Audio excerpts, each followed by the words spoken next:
Well, hello, thank you for being here, ladies and gentlemen. This is the next follow-on panel on Russian energy in the future and European energy security post-Russia, effectively. I think that it's no surprise to this audience that we're talking about these issues still, and that just like Ukraine's war didn't start in February 2022, Russia's use of energy as a weapon didn't start last year either, even though we saw absolutely dramatic cuts and all sorts of energy weaponization going on in the early phases of Russia's large-scale invasion of Ukraine throughout 2022 into this year.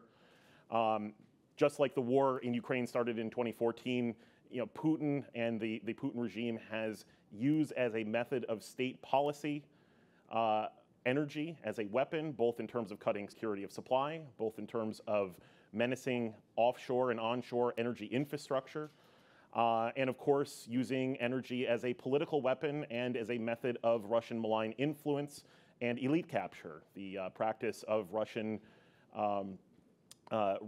energy state-owned enterprises co-opting and coercing and recruiting former senior European officials in particular to work for them over the years has been an absolute area of strategic corruption that needs to be addressed, and something that we've talked about here at the Atlantic Council before. But anyways, with that in mind, there's a lot to get to, so I want to jump right into the panel. I'm so excited to be here with such an esteemed lineup.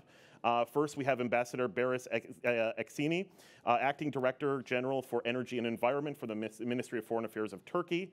Ambassador Richard Morningstar, former founding chairman of the Global Energy Center at the Atlantic Council. Alisa Newman Hood, Executive Vice President and General Counsel at Excelerate Energy. Marian, the Vice Chairman of the Board of Directors and Vice President for Business Development and Trading at SPP Slovakia. And last but not least, Whittington, Director for International Affairs at Cheniere Energy. And as we had Presidential Advisor Hochstein speaking before, being a Bureau of Energy Resources alum at the State Department, we have, again, a majority of this panel are alumni of the State Department Energy Bureau, and we have folks all throughout the day and that are in this room as well. So I almost wanted to make sure that I pointed that out, and we're all proud to kind of carry the torch forward no matter where we've gone. So thanks so much. So I want to start with a quick opening question to the entire panel. Will the European Union be able to continue to counter Russian energy weaponization and remain resilient in terms of energy security of supply over the coming winter, while still holding Russia to account through sanctions and other means, and avoiding a return to business as usual with Putin's Kremlin and Russian state-owned energy imports, something that I know that we would like to avoid to the greatest extent possible? So I think I'm just going to go straight down the panel. So Ambassador, first to you. Thank you very much. It's great honor, to be here with such esteemed co-speakers. As you have stated, we have seen a dramatic shifting, in the global energy sector, and Turkey, as well as other European countries, has been able to mitigate the energy crisis of last winter to the best extent. And this is thanks to the diversification policies that the country has been pursuing for nearly 3 decades. And last year in 2020, we were able to import natural gas from, as a matter of fact, 15 different sources, thanks to our different pipelines coming from different countries, as well as our LNG capacity. We have 5 LNG infrastructure in the country, which is enabling us to import nearly 150 million cubic meters of gas per day. This is around 56 BCM per year. So this is an important capacity. And last year, we have been able to decrease our demand for natural gas for about 10%. We have been able as well to decrease our dependency from the Russian gas for, again, about 10%. 54% of our installed capacity comes from the renewables. We are aiming to integrate the nuclear, into the system. And of course, we are looking very much forward, to create some cooperation with countries, US included, of course, when it comes to the SMRs. And I just want also to underline that with regards to LNG, US has become our most important provider. And the nuclear, of course, I mean, will help us as well to reach our net zero target by 2053. And of course, our infrastructure and also our geostrategic position has helped us, I mean, to contribute to the European energy security. We had through pipelines through with the Azeri gas, I mean, which has been which the level has been increased, and also with the LNG that we have been gasifying and then forwarding, I mean, to the neighboring countries. We have signed to this end, I mean, an agreement with Bulgaria. We are also in close discussions with some other countries in the region. Whether, I mean, it will be possible, I mean, you know, to continue in this trend, of course, it will be, I concur with Amos, I mean, we'll have to go winter by winter. This winter we had been lucky enough, I mean, we had a milder winter, I mean, than the past ones. We had our storages full, and so it will be important to see as well, I mean, how we will be able to cope, I mean, the next winter. When it comes to Turkey, of course, I said we have different pipelines, but for instance, I mean, for us, one of the pipelines for the Iranian gas, for instance, this also from time to time creates, I mean, an issue of energy security for Turkey due to the shortages that we have, I mean, each winter when it comes to the Iranian gas. So, and also, I would like to underline that it's true that energy security, again, like in the 90s, has become a part of the broader national security, I think, for the whole region, Turkey included. Great, thank you. Ambassador Morningstar. I guess the answer to your direct question about next winter, I hope so. Minister Dovhan was, during his remarks, was very optimistic. I think that this winter was the result of luck and good policy. I think things, at least on the surface, seem pretty good for next winter. Storage is still up. I would say Chinese demand isn't increasing quite as much as had been thought it might for the next year. There's going to have to be a continuing effort to reduce demand. And that it's going to be important that Europeans feel as strongly about reducing demand of the users, customers, as they did during this winter. I guess I would be optimistic. It was interesting that the minister said that they still get 30% of their gas from Russia, and that's from transit through Ukraine, which continues and is being paid for, which is quite remarkable. The question is, will it continue?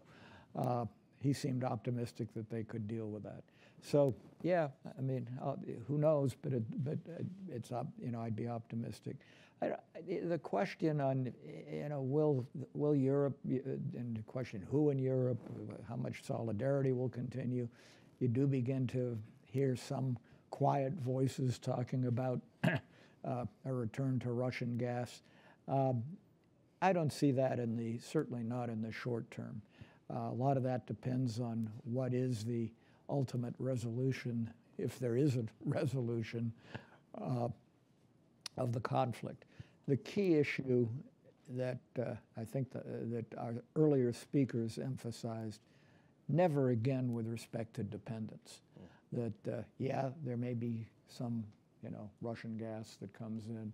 We've talked about nuclear fuels, which still is being supplied by Russia. But the key, the critical point is never again to become dependent.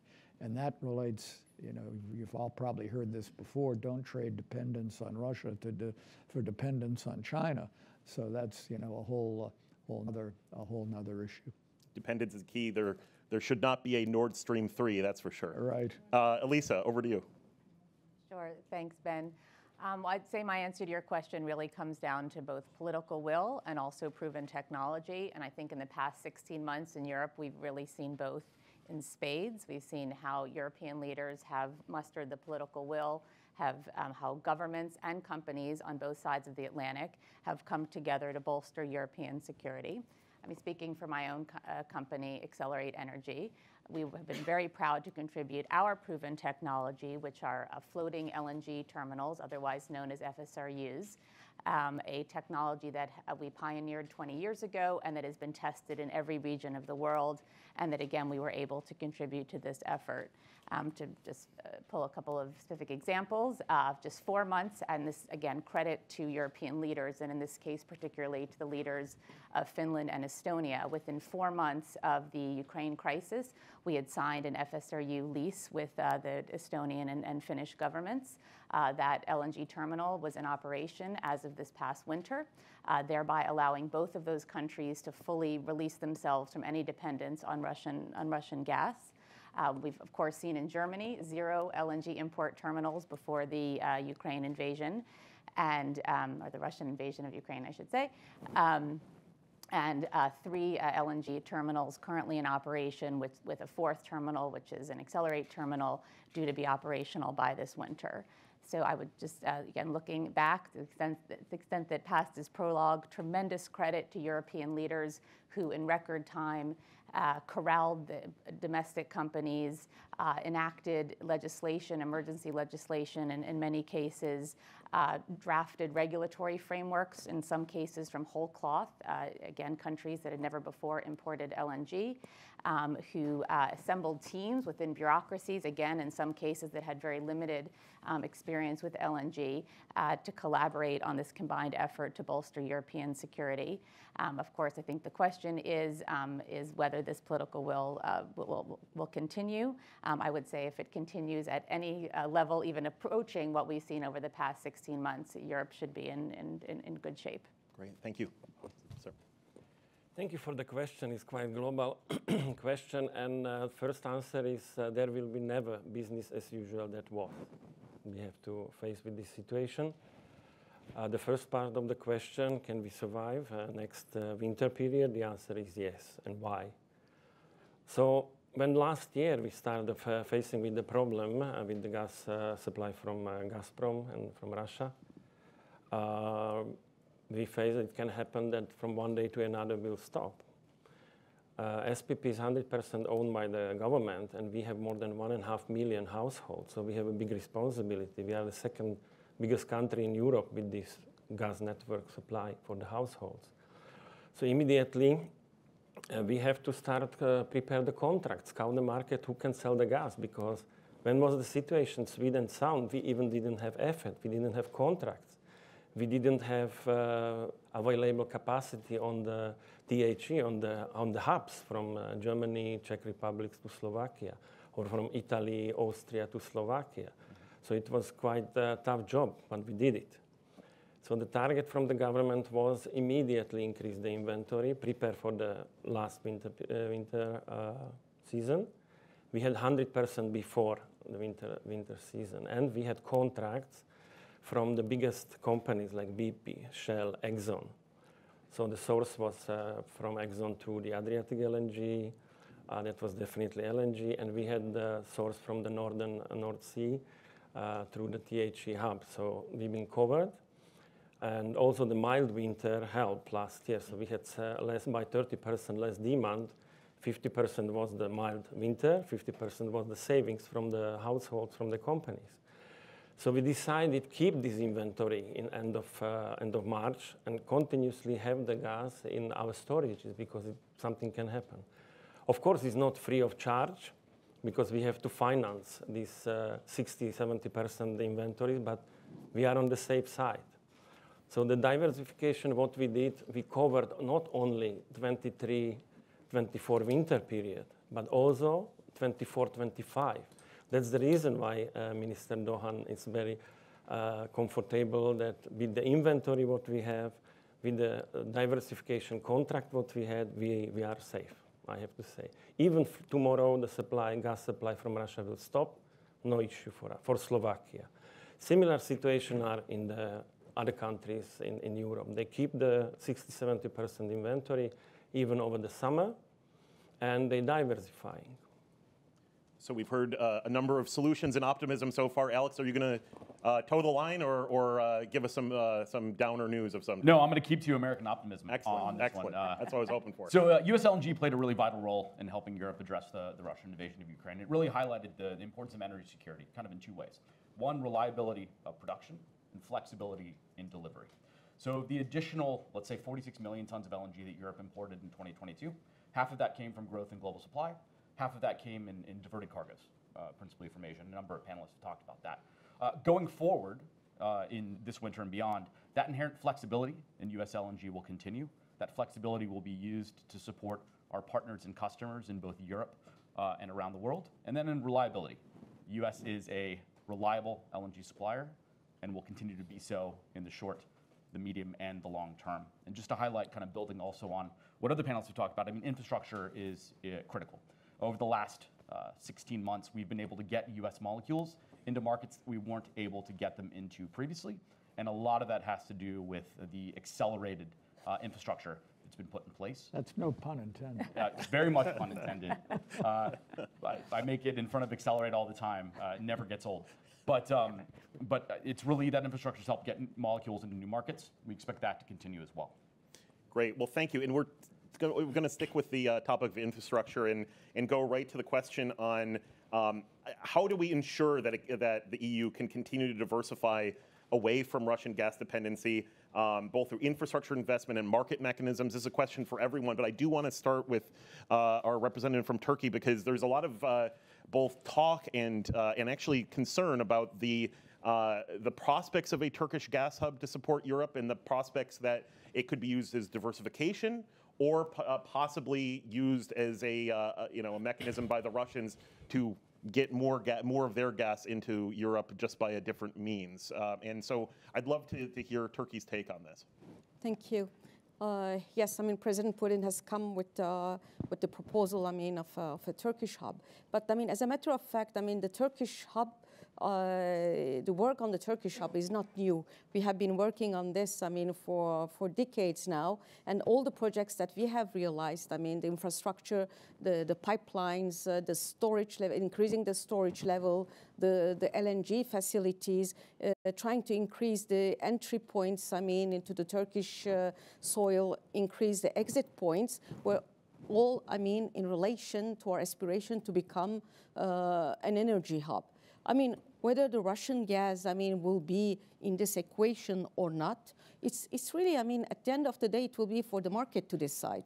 If there is no business as usual and if there is no demand for the Russian gas, then it will not find its place over there. Because, I mean, in relation, I mean, to the Turkish position, we as well, we do not want to increase our dependency on the Russian gas. Our aim is to diminish it, and we have been doing that for years. I mean, because at some point we were at the level of 60%. Now we have come down, I mean, to 30, 36, 37%.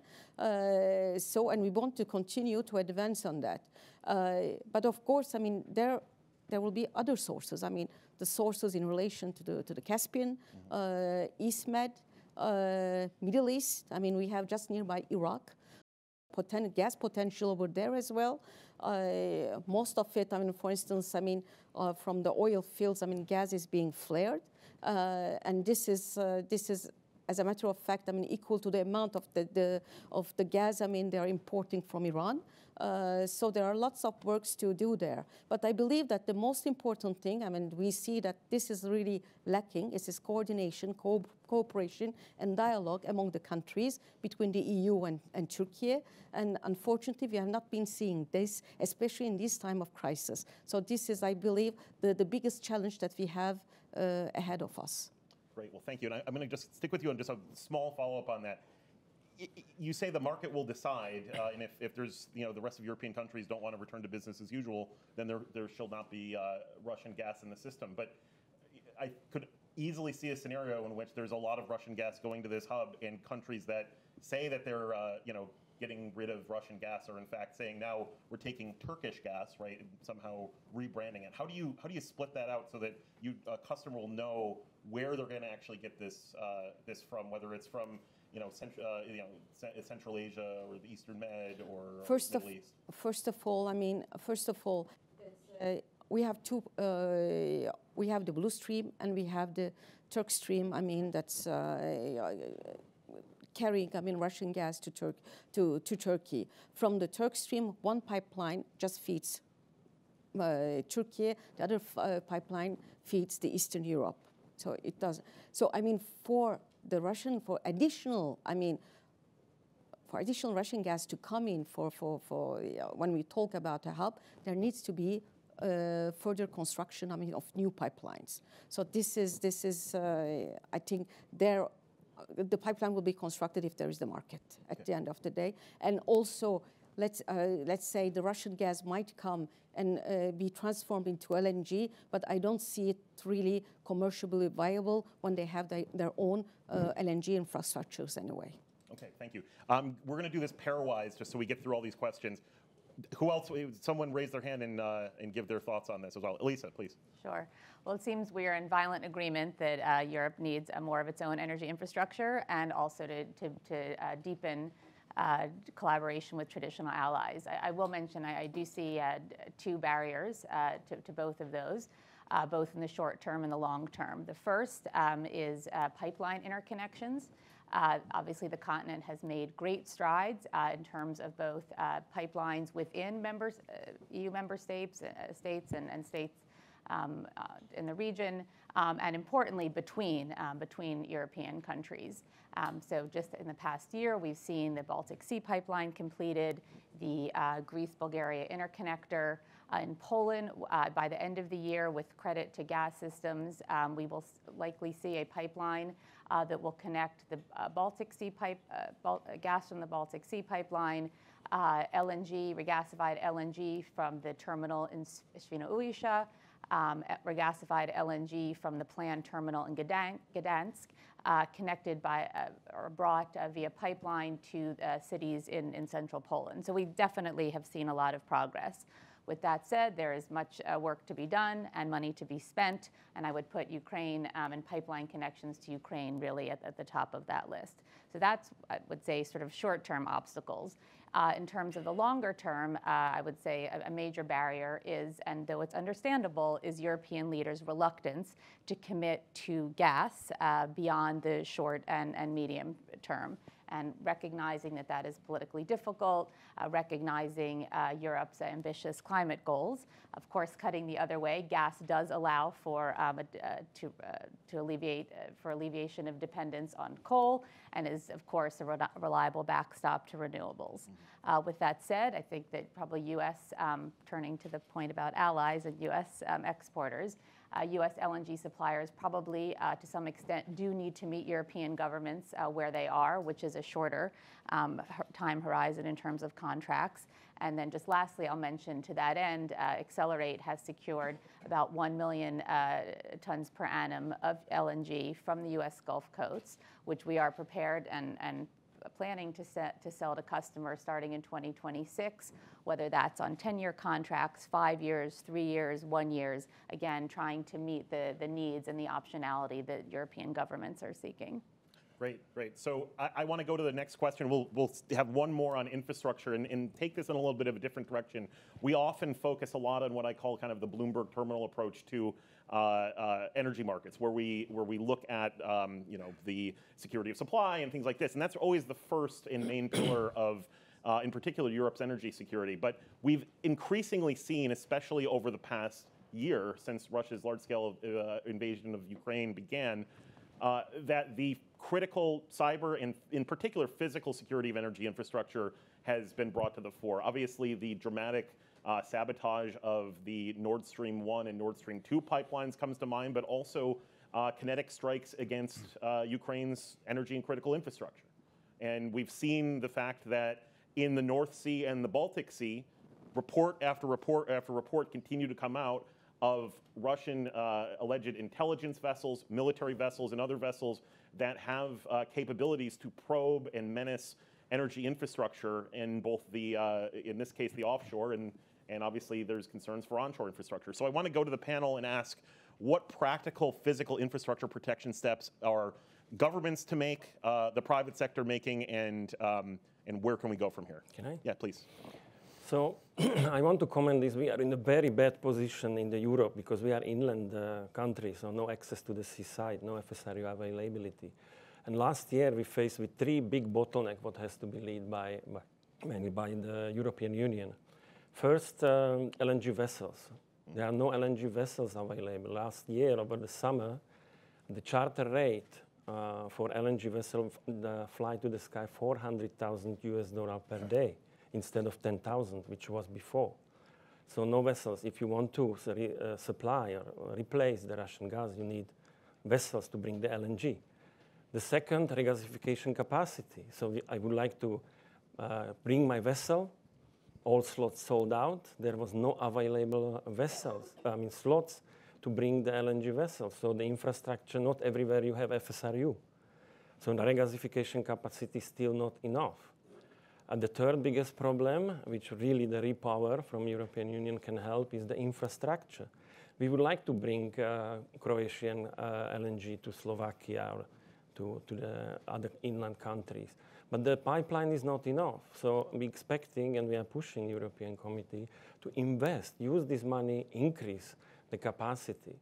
So these are the 3 technical bottlenecks. The biggest bottleneck in the commercial side, Russians, Gazprom, during last year, they bought a lot of capacities in THE. So the real countries like Czech Republic, Austria, or Hungary, we didn't have availability to buy on the gas year and go and buy capacity.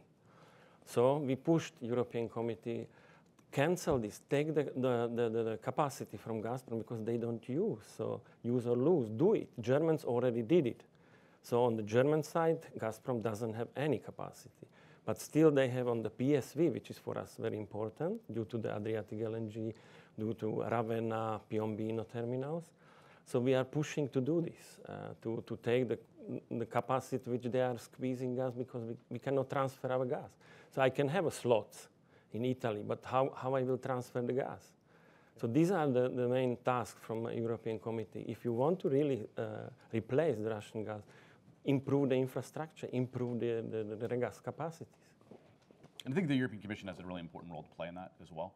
If we zoom in on the region, it's European support and financial support, I think, is going to be critical for the build-out of that infrastructure. But just as important is the right signals coming from Brussels to buyers in the region that longer-term purchases of gas and LNG are okay and can fit in Europe's broader decarbonization strategy going forward.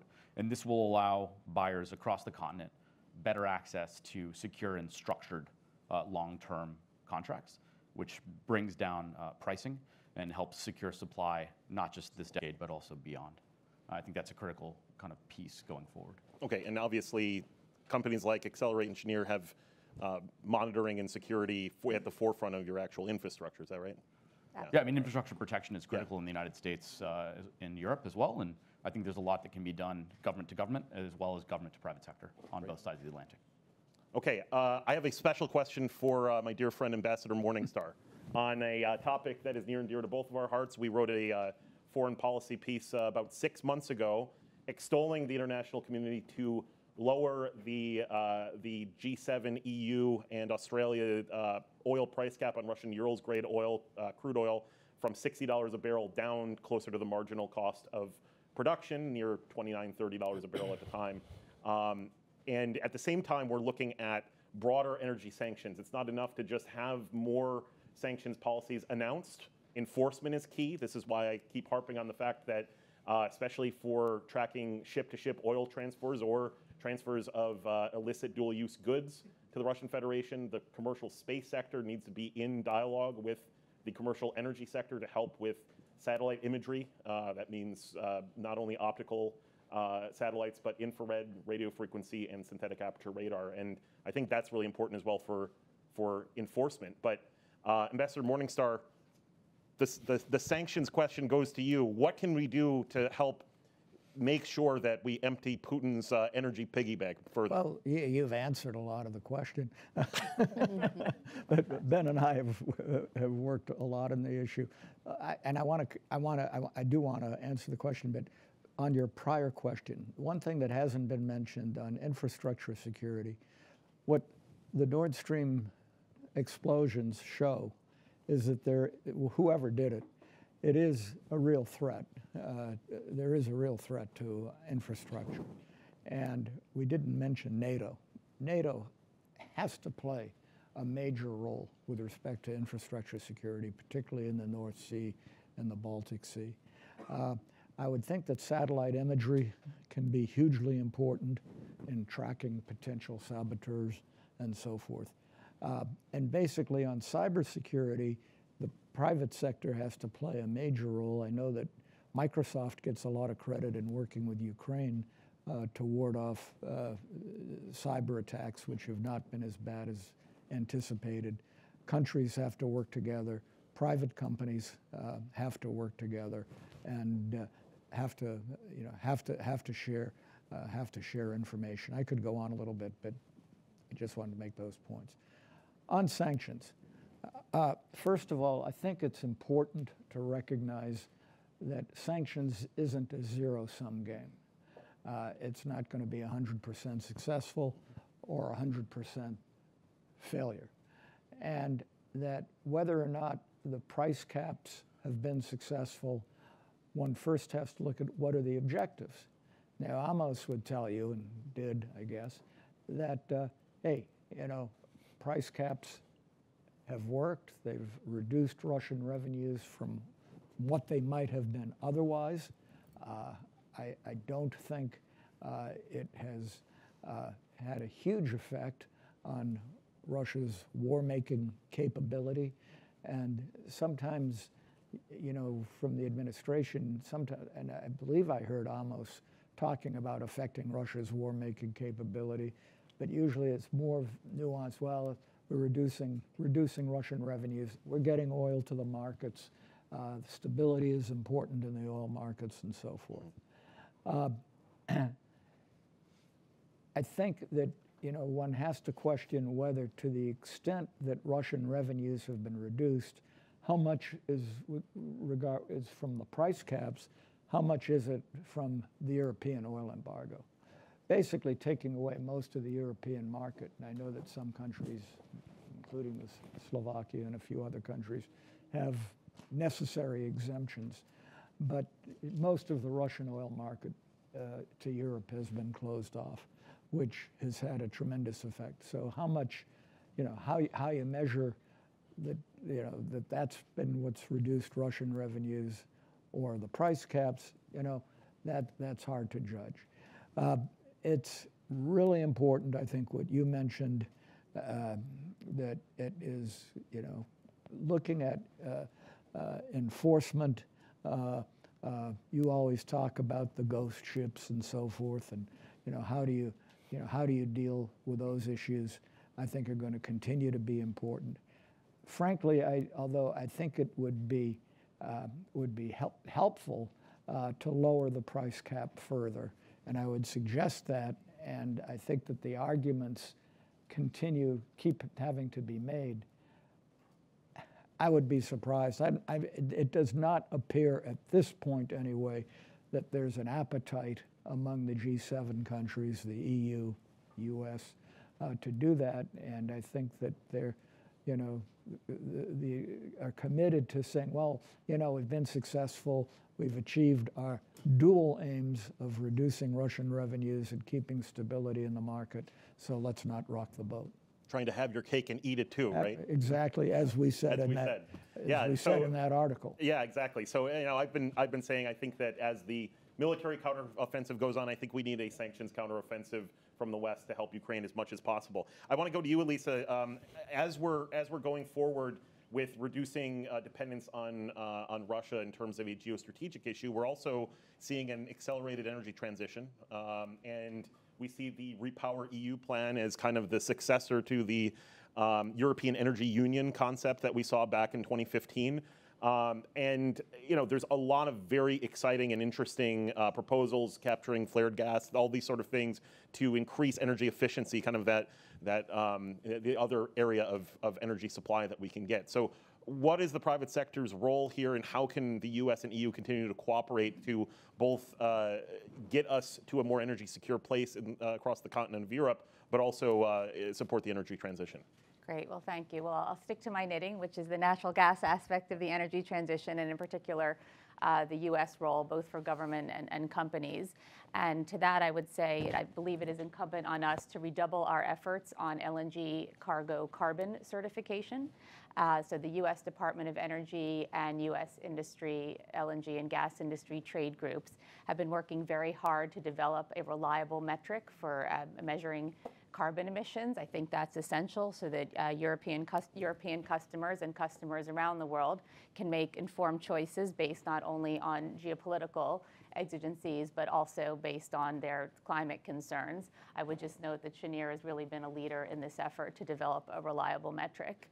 I guess I'll just mention one early report that I've seen, not I think for publication yet, shows that U.S. LNG compares very favorably to pipeline gas from anywhere in Europe, except for pipeline gas from Norway, even taking into account, obviously, the long journey from the United States. And it compares extremely favorably to Russian pipeline gas. So I just think that's a space that we need to continue to work on and to watch. Great.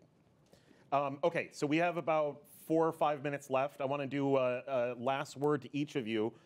My closing question is more of a Jeopardy-style question. So what is your biggest European energy security priority? If you had to choose one for 2023 to help Europe get through the next winter so we can make sure that energy security is not on the minds of ordinary citizens across Europe and industry, so that Europe can focus on supporting Ukraine to its victory to restore its sovereignty over its territory. So I will start with Alex. So how do we get there, and how do we not return to business as usual? Putin? Yeah, thank you. I mean, we've seen a lot of resilience and innovation over the last 16 months in Europe on the energy front in the face of the Russian invasion of Ukraine. I guess my message would be, keep it up. The crisis isn't over on the energy front, even though that there are some in some quarters that are kind of speaking to it being over or ending. That kind of resiliency and innovation needs to keep going, I think, in the short term and the medium term. And then I would just make another plug for long-term security of supply for gas is going to be critically important, I think, for Europe. Without it, at a minimum, it means that Europe is going to be far more susceptible to spot market price swings, and that has the potential of wreaking havoc across national budgets in a way similar that we've seen over the last year and a half. Great, thanks, Alex. Please. So I already mentioned, for us it's really important the infrastructure, because we are inland country. We need to get access for the hubs, bring the gas to Slovakia, and without this we cannot survive. What's happening now, mainly in Germany, they put the new tax, the storage security safety tax, which was 50 cents per megawatt hour, now 1.5. So why I have to pay the security storage for Germans? So we have additional transportation fee. So if all the countries will increase all the cost for gas transportation to inland countries, Czech Republic, Austria, Slovakia, Hungary, so it costs us only for the next year more than 100 million euro extra cost. And the thing is what I mentioned, the safety security stocks, what we have to have until the situation will be not balanced, because the supply-demand balance in the gas will be around 2026, 27 maybe, when Qatar gas supply will start, when all the facilities, investments will be done in Europe. So until that time, that's the reason why we have only short-term contract, because this big risk for us go to 5-10 years contract if we don't know what will happen. And we still have valid contract with the Russians, take or pay, until 2034. So we have to face also with this situation. Great, thanks, Alisa. I can piggyback on those comments. Money, financing. So infrastructure is expensive. Companies like Excelerate are willing to commit capital, substantial capital, to building out a European LNG import infrastructure. We're even willing to go downstream and invest in power plants. But we are not willing to do it alone. We need financing from multilateral institutions, from European institutions, and frankly, most importantly, from U.S. Lending institutions. I see that the U.S. Development Finance Corporation has a critical role to play here. The discussions we've had to date have been extremely encouraging, but we now need to put pen to paper and sign loans and disperse them. Great, thank you. I'm told we have about 4 or 5 minutes left. So 2 minutes each. Ambassador Morningstar, 2 minutes. First of all, again, I agree with everything that's been said. And that I think Alex is right. Europe has to do more of the same. They have to have some continued luck, but also continued wise policy decisions by the Commission and by member states, and hopefully not repeat, I think, disastrous decisions like Germany's nuclear decision. But that's my point of view. But I think what's most important is that there be a common philosophy among all of the member states and the EU on some key points. One, gas, no matter whether you like it or not, gas is going to continue to be important. Mm-hmm. And that gas, and I think I said this during an earlier session today, gas and the energy transition are not an either-or proposition. We need more gas, certainly for the short to midterm, and we need more clean energy. And that together is what will solve the energy security issues and avoid dependence on a single sector. And I think, as you mentioned, Alisa, the gas can be decarbonized. U.S. gas is relatively clean. It can become even cleaner. Companies keep telling me that methane emissions, basically eliminating methane emissions is easy. Well, let's see it get done, finally, once and for all. But decarbonized gas, nuclear, and new technologies are all going to be part of the ultimate solution. Excellent. Science and technology. Love to hear that. Ambassador, final word to you. Thank you. I will really echo my predecessors and especially Ambassador Morningstar. Turkey, of course, is a country, whose industry very heavily depends on gas. So gas will be there, for the foreseeable future. And of course, renewables are very important, but there is still not full reliability on the renewables. So gas will be there, but so there has to be an expanded infrastructure. We have to gain some flexibility. Turkey and also its neighbors, and for that we have to work on the infrastructure. We have to work on the interconnectors, on the reverse flow. But for that we need financing investments, and for the investments, to get realized, again, I will say that the governments and especially also the EU Commission will have to give clear messages, to the business community, because otherwise, because we have vast untapped resources, around Turkey, but for them to be able to be developed and for them to be able to be transferred, to the market, we need investments, and those investments, as a matter of fact, were needed yesterday, but still we are just, discussing. There are some maybe memoranda signed, but there is no real work done. But for that, really, we all have to get together and come out with strong and very clear messages, to the financial institutions and also to the business community.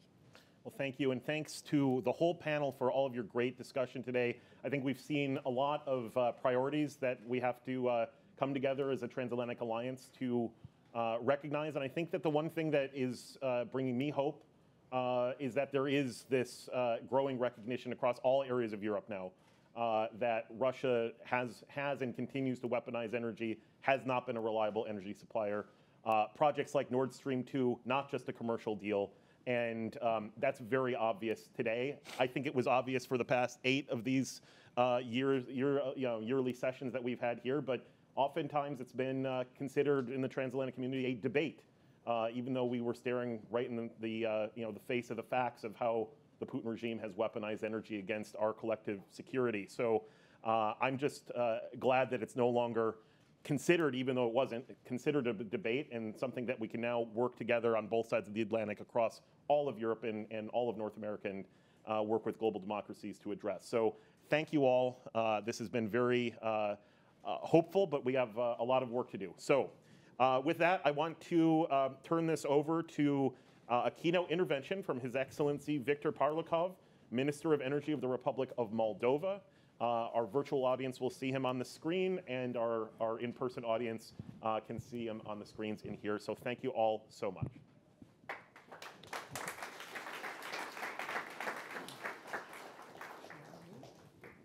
Dear colleagues, dear friends, thank you very much, first of all, for inviting me to speak on this distinguished panel. Ambassador Morningstar, ambassadors. We probably can speak, when I speak about our case here in Moldova, I have to make a disclaimer in the beginning. Most of what I'll be speaking is kind of boasting the results that have been attained before I was in the office. So I'm now happy to say and to boast what we've accomplished over the last particular year and a half. That was the result of the team that worked, more or less the same team, but that worked under the different leadership. And I would like to give the credit to the political leadership of the President Sandu and the now advisor to President Sandu, Andrei Spânu, who was the Minister of Infrastructure and Regional Development at that point in time. Now, briefly speaking, what we have done and what we have accomplished, and in fact, why we think, and it's been recognized by others as well, that we have been a kind of a success story in this year and a half. We started as a country which in 2021, and I'll of course speak mainly about the gas because this is the topic today, but the same thing relates to electricity as well, partially. But on the gas side, we started as a country that has been fully dependent on one contract, Gazprom, and had no experience whatsoever and no instruments to work with international markets. And although the infrastructure, and that was a point very validly mentioned by in the previous speeches, the infrastructure was there until starting with 2020, 2021. Technically, the reverse flow on the Trans-Balkan pipeline is available since January 2020. Technically, the Iași-Ungheni interconnector with all, additional infrastructure that allows to bring about 1.5 BCM per year to Moldova from Romania was in place since 2021. But in fact, it was not used. We were still relying on one contract, Gazprom, and had no experience. Now, after a year and a half, we are in a situation where not only have we gone through the first winter in our history, 2022-2023 winter was the first winter where we consumed no Gazprom gas on the territory controlled by constitutional authorities. Yes, we still have the Russian gas supply de facto for free to Transnistria, and that is, let's say, as I call it, an unstable equilibrium that will probably not last for long. But the territory that we control has been fully supplied with gas procured from international markets. And the price we've managed to get was actually a better price than the formula that we signed with Gazprom in 2021. Now,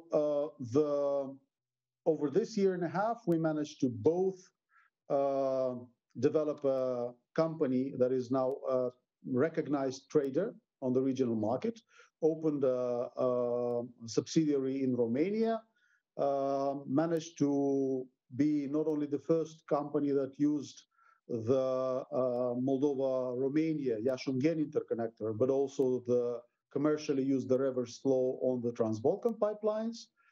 Moreover, it was the first company that commercially used the interconnector between Greece and Bulgaria.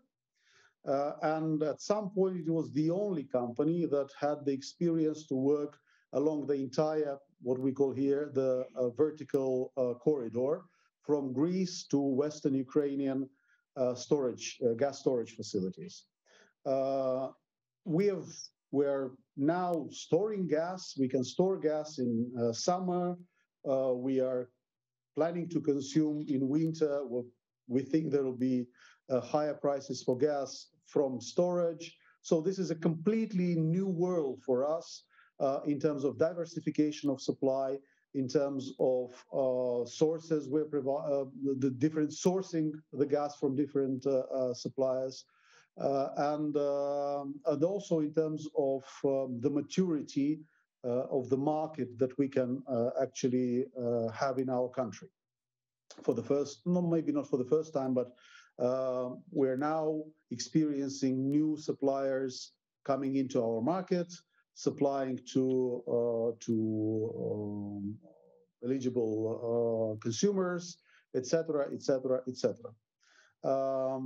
From a country that's been largely dependent on international support, we have turned into a country which we think now can contribute actually to the security of supply for the Central Europe. Because what we witness now is that, in fact, this is slightly, let's say, concerning us, or is of concern for us, that the underground gas storage facilities in Western Ukraine are largely underused. And we are actually expecting that if that situation continues into the cold period of the year, we can experience shortages of supply in Central Europe, because that was traditionally one of the largest source of or buffer for gas supply in winter in the region. And we therefore can expect price spikes and instability in the colder season. That's why we actually, as a country, through the state-owned company Energocom, are purchasing gas today and storing it in Western Ukraine. But we think that by opening the corridor from Greece through Bulgaria, Romania, Moldova to Western Ukraine, we've basically created a new opportunity for gas supplies to Central Europe, which is still available, and it's proved to be quite competitive.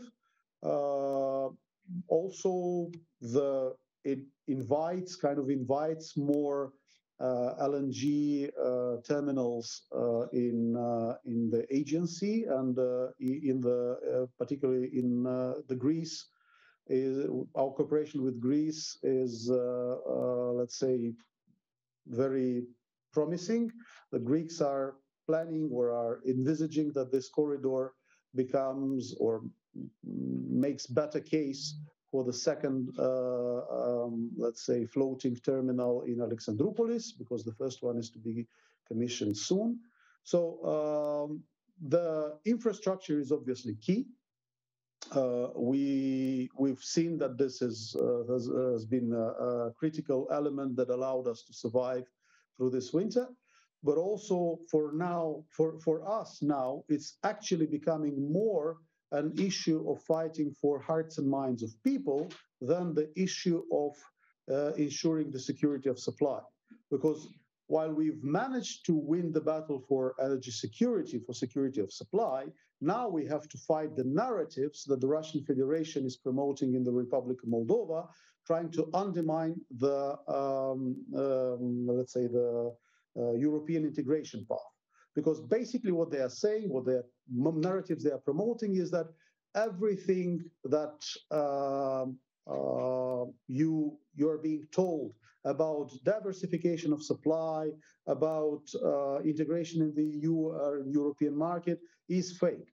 In fact, you're buying the same Russian gas, it's just more expensive because you buy it through intermediaries, which is actually not the case. We know well part of the gas where we are buying from and at which prices, and that's definitely not the Russian gas.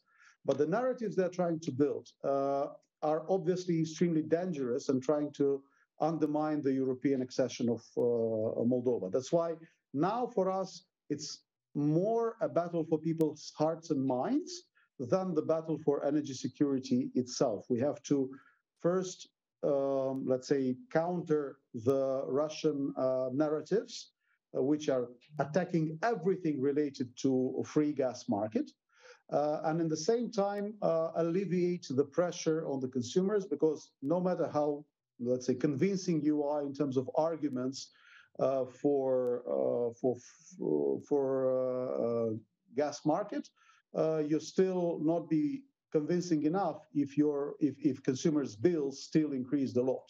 That's why we need to bring the positive news related to European accession to our consumers. And for us, we see as the #1 priority in this respect, massive energy efficiency programs for the residential consumers that would bring both investments that are visible, physically visible for consumers, that are tangible, and that are bringing long-term benefits in terms of reducing consumers' bills, even though the prices may fluctuate and may grow again. Thank you.